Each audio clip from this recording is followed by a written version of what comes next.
Good morning. Today is Thursday, March 4th, 2021. It is day 3 of our specials rotation. Please listen and join in as a few of our loyal lions present us with the Pledge of Allegiance in English and Spanish. Hi, I'm Arden Grace Webb from 5th grade Mr. Storstein's class, and I'm just going to say the Pledge of Allegiance in English. So here I go. I pledge allegiance to the flag of the United States of America and to the republic for which it stands, one nation, under God, and indivisible, with liberty and justice for all. Bye. Have a good day, guys. Hi, I'm Gail Graffinino. I'm in 3rd grade in Miss Storstein's class. Please join me for the Pledge of Allegiance. Prometo lealtad a la bandera de los Estados Unidos de América y a la república que representa una nación bajo Dios indivisible con libertad y justicia para todos. Thank you. Have a great day. Bye. Thank you. Boys and girls, I have to apologize. Mr. Witcher missed Read Across America Day. I can't believe I missed it. But I was so excited when I walked around the school and saw so many of our friends in Dr. Seuss hats. I saw so many of our friends engaging in reading and were being avid readers and loving reading. And I also, don't know how I missed this, was missing the 100th day of school. That was on Monday, but I was once again reminded by our teachers and our students that were dressed like they were 100 years old. It was a hoot. And so don't forget, you guys, to tell your teachers to remind Ms. Witcher when there's some special activities going on around the school so that I can announce it on their morning announcements. Well, as you know, it is Women's History Month, and I have my very fancy Bitmoji classroom. Some of you told me this week that you were loving my classroom. So thank you, thank you, thank you. Let's see who we are going to learn about today. I actually think it was someone, well, we know this a female that maybe had something to do with an airplane. I don't know. Let's see. We learned a little bit about Margaret Thatcher. I don't know that it's Queen Elizabeth. Maybe it's Amelia Earhart. Let's see. Yay! The first female aviator to fly alone across the Atlantic Ocean. Let's listen in.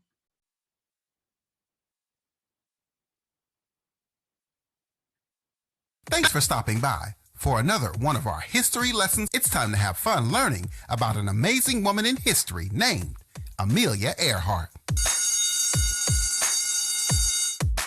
Amelia Earhart made her mark on history as the first female pilot to fly across the Atlantic Ocean. Amelia Earhart was born in Atchison, Kansas on July 24th, 1897. When it came to her love for airplanes, that all began at the age of 10. Where Amelia saw her first airplane at a state fair. Years later, on December 28, 1920, a pilot named Frank Hawks gave Amelia her first ride in an airplane. From there, Amelia was hooked, and a year later, she would take her first flight lesson.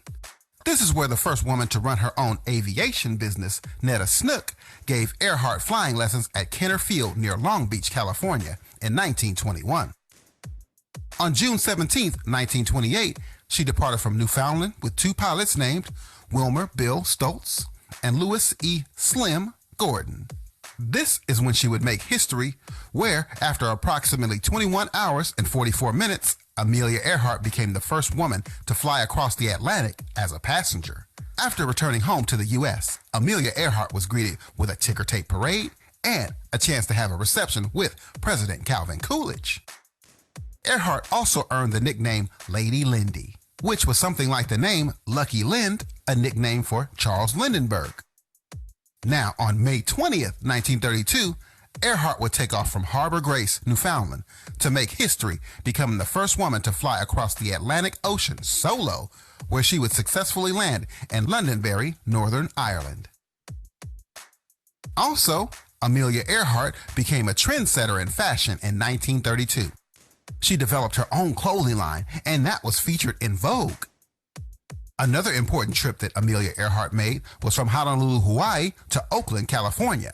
By doing this, Amelia became the first air person to not only fly across the Atlantic Ocean, but the Pacific Ocean as well. Looking to take her career to new heights, Amelia Earhart had the idea that she would circumnavigate the world and be the first to do this by flying around the equator. Like many of her other flights before, there was plenty of fanfare, but on this trip, it would be her last. Earhart's plane disappeared on July 2nd, 1937, and after multiple attempts for her plane to be contacted, they could not find her. The official search ended a little over 2 weeks later on July 19th, and Earhart would never be seen again. On January 5th, 1939, Amelia Earhart was declared legally dead by the Superior Court in Los Angeles. Well, that's all from me, and thanks for watching our history lesson about an amazing woman named Amelia Earhart. I'll see you next time. Wow, that was interesting. And I didn't know that Amelia Earhart actually passed away during that last flight. And so, even though she had a great story, how she, became the first female pilot to cross the Atlantic Ocean and Pacific Ocean, started her own clothing line. She had a very full life, and so we won't be sad about the untimely death, but we congratulate her on all of the wonderful things that she did while yet living.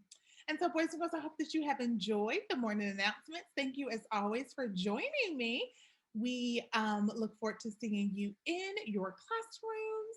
We also want to remind you that tomorrow is Spirit Wear. It's Friday, as well as Feel Good Friday. Thank you, boys and girls. Have a great day of learning. Have a thrilling Thursday, and I will see you either in the halls of the building or in the virtual space. Bye.